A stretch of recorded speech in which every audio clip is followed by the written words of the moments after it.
इस वीडियो में हम लोग जानेंगे चार्टर एक्ट 1793 के बारे में, जो ब्रिटिश इंडिया के द्वारा पास किया गया था। उसका क्या क्या प्रोविजंस था उसके बारे में जानने का प्रयास करेंगे। ये वीडियो देखने के बाद आपको ईस्ट इंडिया कंपनी एक्ट 1793 का हो या चार्टर एक्ट 1793 का हो, आपको अच्छी तरीके से समझ में आ जाएगा और उसके प्रोविजंस भी आपको समझ में आ जाएंगे। तो देखो, चार्टर एक्ट 1793 जो है वो ग्रेट ब्रिटेन का इनफैक्ट पार्लियामेंट के द्वारा पास किया गया एक एक्ट था, जो क्या किया कि ब्रिटिश ईस्ट इंडिया कंपनी के लिए जो चार्टर था, जो सूची था, चार्टर मतलब होता है सूची, जो कि बता सके कि आपको क्या क्या करना है, आपके लिए क्या क्या दिशा निर्देश जिसको कहो, है ना, दिशा निर्देश जो है वो था। और उसको उसको जो है वो रिन्यू किया गया था 1793 के एक्ट के द्वारा। ठीक है, 1793 का एक्ट जो है वो आसानी से पास किया गया, क्योंकि देखो 1773 वाले एक्ट में जो है ना, वो ईस्ट इंडिया कंपनी ने काफ़ी विरोध किया था, लेकिन 1793 वाला एक्ट आसानी से पास किया गया। ऐसा ऐसा इसलिए किया गया हुआ क्योंकि 1793 का एक्ट जो है वो बहुत कम चेंजेस किया था, कि ब्रिटेन में जो ईस्ट इंडिया कंपनी जो अपना रूल कर रही थी उसमें बहुत कम चेंज हुआ था। ठीक है, उसके गवर्नमेंट में, उसके तरीके में, उसका तौर तरीका में बहुत कम चेंज हुआ था, इसलिए ये आसानी से पास किया जा सका। सबसे ज़्यादा इम्पोर्टेंट ये था कि कंपनी का ट्रेड मोनोपोली जो इंडिया में बहुत समय से चले आ रहा था, इनफैक्ट 1600 ईस्वी से चले आ रहा था, उसको 20 साल के लिए और बढ़ा दिया गया।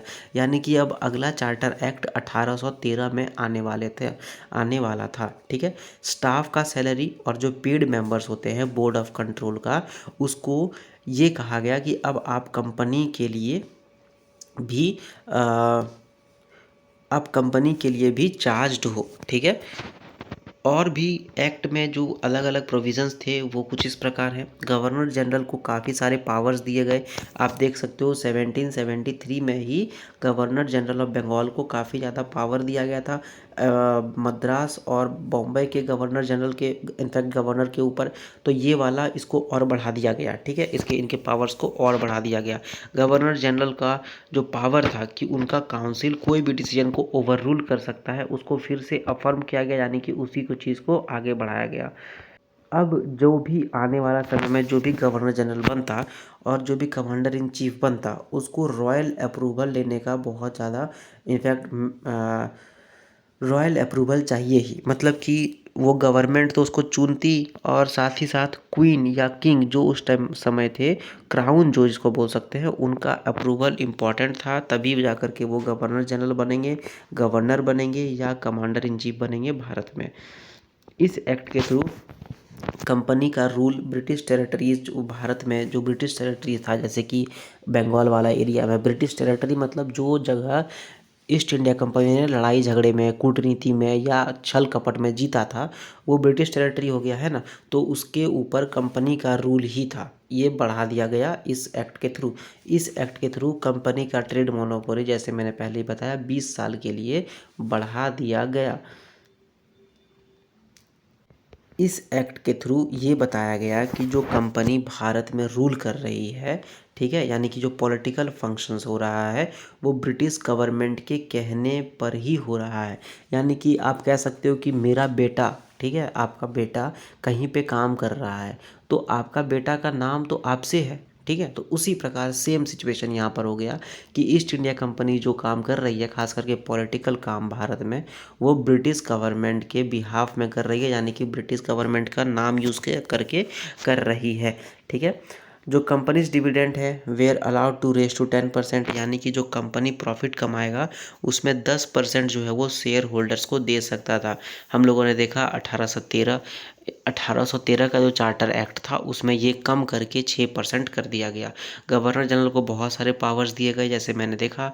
उसके बाद जब मद्रास और बॉम्बे में गवर्नर जनरल जाएंगे, यहाँ पर गवर्नर जनरल का मतलब हो रहा है गवर्नर ऑफ बंगाल। अब गवर्नर ऑफ बंगाल यानी कि वो गवर्नर जनरल थे। अब गवर्नर जनरल जब मद्रास और बॉम्बे में जाएंगे, तो गवर्नर्स ऑफ मद्रास का उनके सामने कोई, मतलब कह सकते हो कि गवर्नर जनरल ऑफ बंगाल है ये। ठीक है, अब ये अगर मद्रास जाएंगे तो यही बड़ा रहेंगे, ना कि गवर्नर ऑफ मद्रास। ठीक है, क्लियर हुआ। जैसे देखो, राष्ट्रपति अगर मान के चलो कि पाकिस्तान को हम लोगों ने जीत लिया कल जा कर के, ठीक है, कल लड़ाई झगड़ा हुआ, हमने पाकिस्तान को हड़प लिया। अब भारत का राष्ट्रपति अगर वहाँ पर जाएंगे पाकिस्तान में, तो वो पाकिस्तान के राष्ट्रपति से बड़ा होंगे। ठीक है, उनका इज्जत, पाकिस्तान का राष्ट्रपति का इज्जत और भारत के राष्ट्रपति का इज्जत में ज़मीन आसमान का फ़र्क होगा। सेम सिचुएशन हुआ, गवर्नर जनरल ऑफ बंगाल जो है वो अगर मद्रास या मुंबई जाएंगे तो उनके उनके ऊपर रहेंगे। ठीक है, अगर गवर्नर जनरल ऑफ बंगाल मान लो किसी रिश्तेदार की शादी में या किसी कारणवश वहाँ पे नहीं है, यानी कि बंगाल में नहीं है, तो वो अपने अपने काउंसिल में से एक सिविलियन मेंबर को, वो या तो सिविल सर्विस का आदमी हो या फिर इनफैक्ट वो सिविल सर्विस का आदमी नहीं भी हो सकता है, उनको अपॉइंट करेंगे एज अ वाइस प्रेसिडेंट। और फिर वो व्यक्ति जो है वो गवर्नर जनरल के नाम पर उस समय थोड़ा बहुत रूल कर सकता है। बोर्ड ऑफ कंट्रोल का जो कंपोजिशन था, जिस तरह से लोग इलेक्ट होते थे, जिस तरह से लोग आते थे, उसको चेंज कर दिया गया। अब क्या किया गया, इसमें एक प्रेसिडेंट होगा और 2 जूनियर मेंबर्स होगा। ठीक है, 2 जूनियर मेंबर्स होगा और एक प्रेसिडेंट होगा। और ये जो जूनियर मेंबर्स होंगे ये प्रीवी काउंसिल के मेंबर नहीं भी हो सकते हैं। प्रीवी काउंसिल क्या होता है, आप लोग कमेंट में बताओ, बहुत इंटरेस्टिंग चीज़ है ये। प्रीवी काउंसिल क्या होता है, कमेंट सेक्शन में बताओ। Salaries of the staff and board of control were now also charge to the company, यानी कि कंपनी जो है वो अब उनके स्टाफ का सैलरी भी देगा और बोर्ड ऑफ कंट्रोल का सैलरी भी देगा। इसका मतलब कंपनी बहुत पैसा कमा रहा था। ठीक है, तो इतना पैसा कमाने के बाद, इतना खर्चा करने के बाद कंपनी को, ब्रिटिश गवर्नमेंट को 5 लाख रुपया देना पड़ता था हर साल। ठीक है, 5 लाख रुपया, एक तरह से कहो आप, टोकन देना पड़ता था ब्रिटिश गवर्नमेंट को। किसको, ईस्ट इंडिया कंपनी को, ब्रिटिश गवर्नमेंट को 5 लाख रुपया, यानी कि सॉरी 5 लाख रुपया बोल रहे हैं, 5 लाख ब्रिटिश पाउंड हर साल देना पड़ता था। Senior company officials were barred from leaving India without permission, if they did so it would be considered a resignation. Senior company officials जो होते थे उनको भारत छोड़ने में मनाही थी, अगर उन्होंने ऐसा किया तो माना जाएगा कि वो कंपनी से रिज़ाइन दे चुके हैं। अब ऐसा कोई तो शायद ही गधा होगा, है ना, जो हालांकि इतना पैसा कमाने के बाद हो सकता है कि वो छोड़ भी दें भारत, क्योंकि बहुत उस टाइम बहुत पैसा था भारत में। ठीक है, तो ये था चार्टर एक्ट ऑफ 1793।